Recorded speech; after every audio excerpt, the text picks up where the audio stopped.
Oh, hallelujah. Shalom, bien-aimés frères et sœurs. Que la grâce de Dieu soit sur vous au nom de Jésus. Que Dieu vous bénisse abondamment. Ce matin encore, j'ai une parole d'espoir à partager avec vous. Bien-aimés, le bienfait qu'on fait à Dieu n'est pas perdu. Tout ce que nous faisons pour Dieu, dans la maison de Dieu, n'est pas perdu. Je veux te dire en quelque sorte que Dieu est comme une bonne terre dans laquelle tu sèmes, tu vas récolter forcément. Et en grande quantité, ta production sera. Bien-aimé, dans 2 Rois, le chapitre 4, à partir du verset 8, la Bible nous parle de l'histoire de la Sunamite.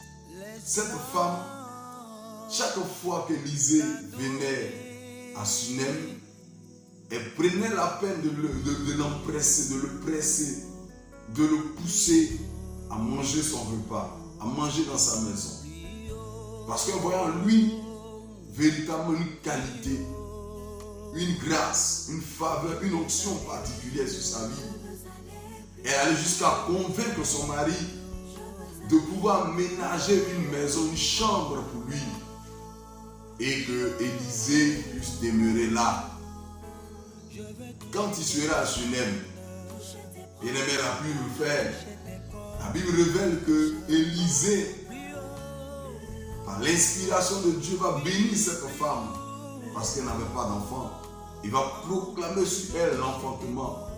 Dieu va ouvrir les entrailles de cette femme, sa matrice, et elle va enfanter l'année qui suivait. Après cela, l'enfant est tombé malade. L'enfant est mort. Et elle est allée voir l'homme de Dieu. Elle a supplié l'homme de Dieu. Et l'homme de Dieu est venu. Il a prié. Il a pleuré l'enfant. L'enfant est quitté dans le séjour des morts pour venir sur la terre, pour revivre à nouveau. Son âme l'a rejoint, a rejoint son corps. Cette femme a pris son enfant.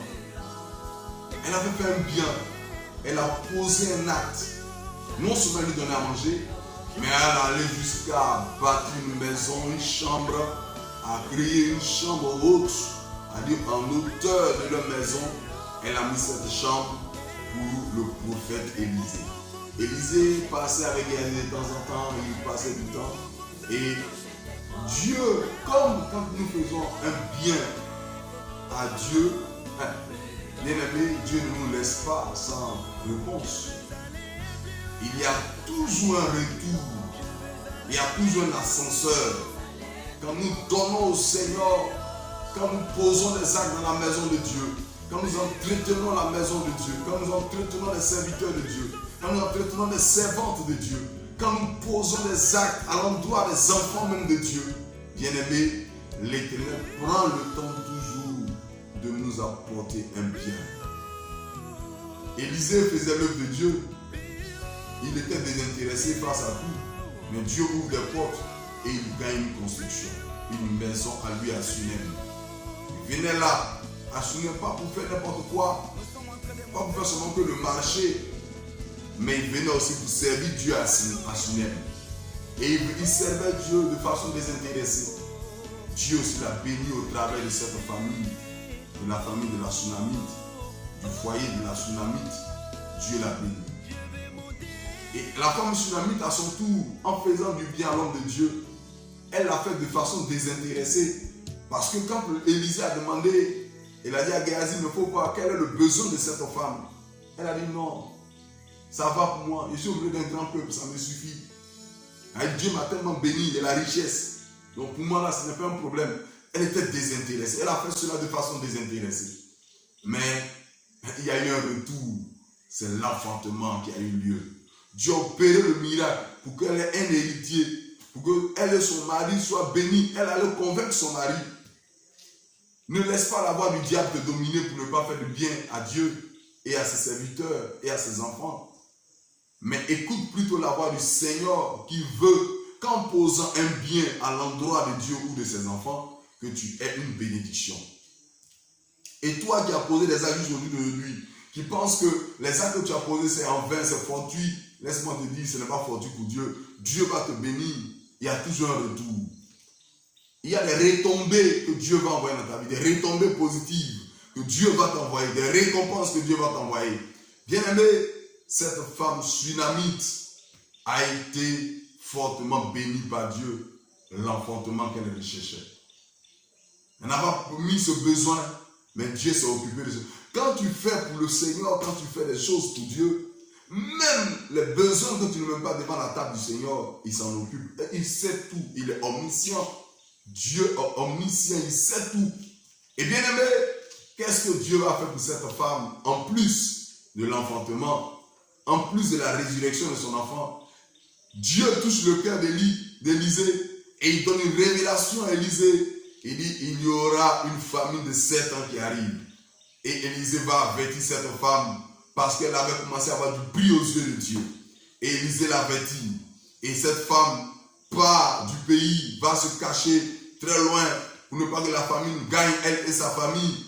Et bien aimé, pendant qu'elle est là-bas, le roi et ses eunuques, ses serviteurs, ont saisi les biens de cette femme, ont saisi ses champs. Après que l'abondance est venue, ils ont pris les biens de cette femme. Le temps pour elle de venir, 4 ans peut-être environ, selon 2 Rois, le chapitre 8, la Bible dit que ces personnes-là avaient déjà commencé même à récolter les champs de cette femme. Ils avaient déjà occupé même sa maison. Et le roi disait à Élisée, rends-moi un peu de témoignage. Il disait du moins à Géasi, rends-moi des témoignages de ce que Dieu a fait à travers Élisée. Et pendant que Géasi rendait le témoignage, cette femme venait pour se plaindre. Elle venait pour poser une plainte parce que ses biens avaient été saisis. Et là, Géasi va dire, voici la femme dont Élisée avait ressuscité son enfant. Cette femme pour qui Élisée a prié. Et quand cette femme est arrivée, la Bible révèle que le roi a ordonné qu'on libère ses biens. Et que ce que même les gens ont récolté qu'ils restituent cela à cette femme, qu'ils restituent tout ce qu'ils ont récolté. Bien aimé, voyez-vous, le bienfait n'est jamais perdu avec Dieu. Quand tu poses des actes concrets avec Dieu, Dieu va te donner un ascenseur de bénédiction, de joie, de bonheur. Même si ce n'est pas à toi directement, il le fera pour tes enfants, ta descendance, ou même en amont pour ta famille, ton ascendance, tes parents, tes aïeux, ceux qui sont encore en vie, Dieu va les bénir à cause de toi. Dieu ne manquera pas sa bénédiction sur toi. C'est pourquoi n'arrête pas de faire le bien. Continue de faire le bien.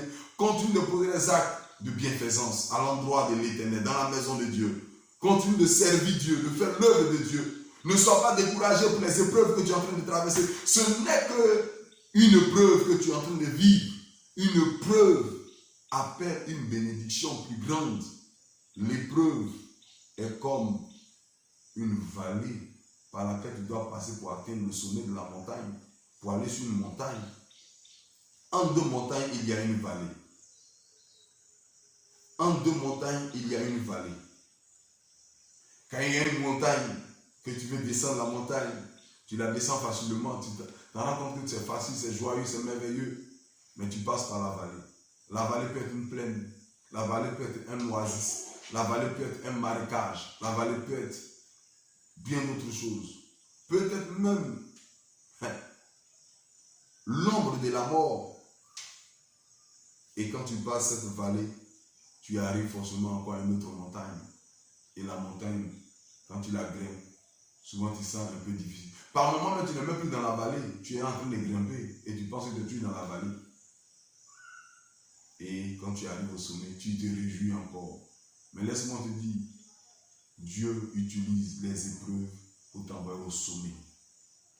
C'est pourquoi, ne t'inquiète pas, ne pense pas que tu as tout perdu, que tu as posé des actes, que Dieu t'a oublié, que Dieu garde le silence, t'a oublié. Dieu a une grande bénédiction pour toi. Sur ce, prends courage, reprends la foi et continue de prier. Dieu va te bénir. Que la grâce de Dieu soit sur ton nom de Jésus. Excellente fin de mois d'avril à toi. Que la bénédiction de Dieu soit sur toi au nom de Jésus. Amen. C'était le chat d'Israël, le secrétaire de l'Éternel. Je vous aime. Et Dieu vous aime plus que moi-même. Dieu vous aime très fortement. Et il a de grandes choses, de grands projets pour vous.